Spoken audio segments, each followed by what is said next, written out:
On today's Daily Slab, we are going to talk about MLB opening day action, a little bit of hope for the Brewers fans, and a huge new release by Topps. But it might not be what you think if you weren't on Twitter or Instagram yesterday. So sit back, relax, and enjoy today's Daily Slab. Welcome everyone to the Daily Slab. We're going to start off with what's happening. And this news came from the MLB and ties in Topps. So the MLB announced that it was giving out a MLB debut patch. Looks like a diamond with the word debut through it. And they're going to be putting that on every rookie's first jersey for their rookie debut, essentially.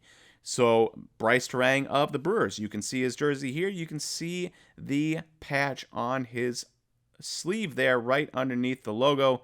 He gets that patch on his sleeve. Everyone who debuts today gets that patch.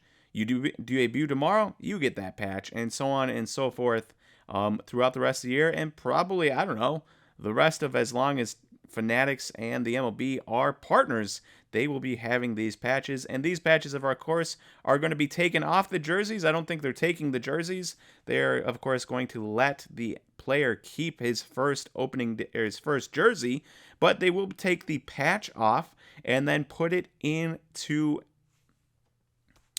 some sort of card. You can see Aaron's mock up here with the Topps Dynasty card. It could be in Topps Flagship. It could be in Topps Chrome. It could be a Bowman rookie. I don't know what they're going to put it in. My first guess would be Topps Dynasty, but they could put it in something that's more accessible to the masses than Topps Dynasty, because most of us, or nearly all of us, cannot afford a Topps Dynasty box.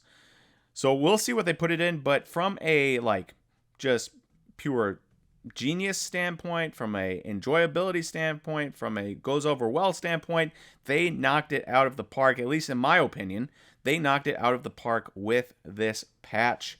A fun way for somebody to know exactly where the patch came from in the era of this patch does not belong to any game, player, whatever. You get a chance to actually get a patch of a player that you know exactly which jersey they wore it on, exactly which day they wore it on, and exactly how they did in the game while wearing that patch.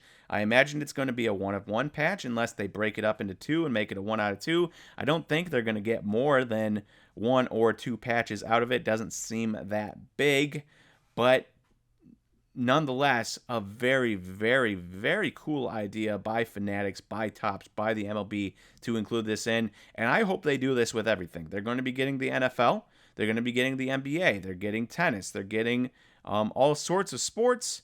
And so please, if it's some tennis star's first match, put something on there. If it's an NFL player's first NFL game, put something on there. Let us get these patches in every sport where we know at least one card. We will know exactly where that patch came from, how that player did. I think it's a stroke of genius, but I want to hear what you guys think. Do you like the idea? Don't you like the idea? If I may be so bold, I would say that most of you will like the idea, but I'm sure there's 1 or 2 of you out there that say, I don't like it. Blah, blah, blah. And I want to hear about that too. I want to hear why you don't like it if you don't like it. For me, I love it. And I can't wait to see more types of things like this in the future with Fanatics running the show. All right, our trender for today is Christian Yelich. So it was opening day, and I took the advantage of writing a trender on the Brewers, or on us Brewers' favorite brewer, or sometimes favorite brewer, and it's Christian Yelich. He has not been the same. He was an MVP in 2018. He was runner-up in 2019 for MVP. And then late in 2019, he fouled a ball off his kneecap and fractured it. And ever since then, he has not quite been the same. Now, the shift has been banned, so hopefully with that and bigger bases, we find more value in him. Not saying that it's going to happen, but I'm hoping so because we're paying him really well, and we need that kind of production from him if the Brewers are going to make the playoffs again. The Cubs and the Cardinals have only gotten better. The Reds and the Pirates are getting better with the young kids they are bringing up, so they're not easy wins like they used to be. And so the Brewers' path is getting more difficult every year. One easy way to combat that, Christian Yelich being good. If he is good, there is some hope for his cards, and you can see here his 2013 Topps Update Walmart Blue Rookie PSA 10.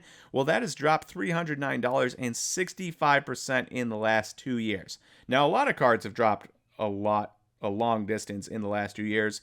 This Christian Yelich card is no different than those, but it hits close to home because of the somewhat above average, but not superstar, not MVP caliber, not even all-star caliber production he has been putting up. And so us as Brewers fans with opening day, hope reigns eternal, and our hope is that Christian Yelich bounces back and has a great season.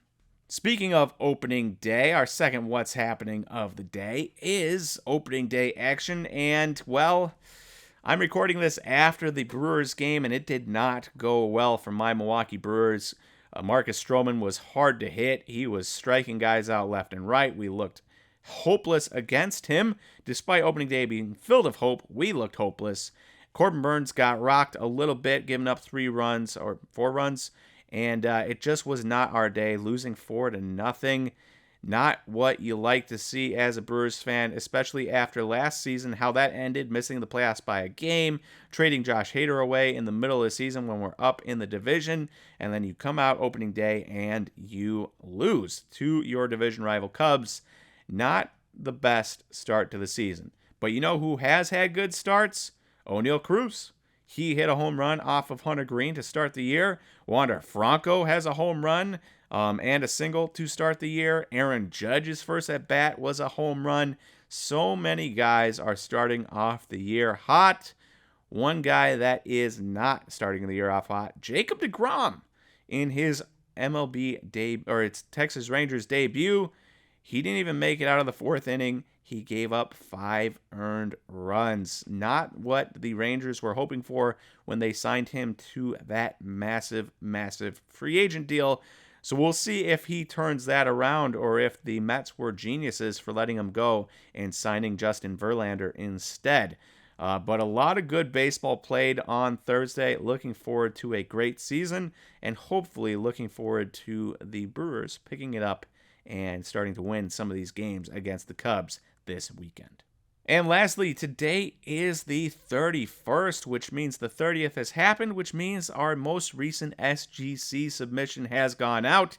If you want to join our next SGC submission on April 15th, you can go to SlabStox.com/grading to get the paperwork started to get your cards sent in today, tomorrow, whenever, just so they get there before the 15th to get your cards graded. Great time early season to get your baseball cards graded, or the NBA playoffs is starting soon, so if you've been pushing it off and you want to get some cards graded of some guys that are going to be playing in the playoffs before that begins, you can do that as well. So SlabStox.com/grading to get started there. Thank you everyone for watching today's Daily Slab. If you like this video, please click that like button and don't forget to hit that subscribe button. And I will talk to you all tomorrow for the next Daily Slab. See you everyone.